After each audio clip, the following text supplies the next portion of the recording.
তাহলে বন্ধুরা দেখুন, আজকের আবার মেনু নিয়ে চলে এসেছি। দেখুন আজকে বেশি সব সিদ্ধ, দেখুন কুমড়ো সিদ্ধ, পেঁপে সিদ্ধ, গাজর সিদ্ধ আছে। দেখুন ভাত অল্প পরিমাণ নিয়েছি। আর এটা দেখুন মুসারির ডাল একটা দেখুন পাতলা ঝোল।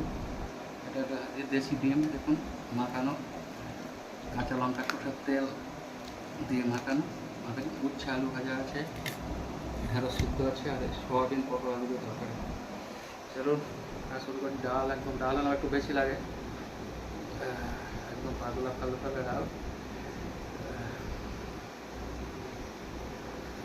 ডিম আলু মাথা দিয়ে একটু খেয়ে দেখি। দেশি ডিম তো দেখুন সব ভালো প্রিয় হয়।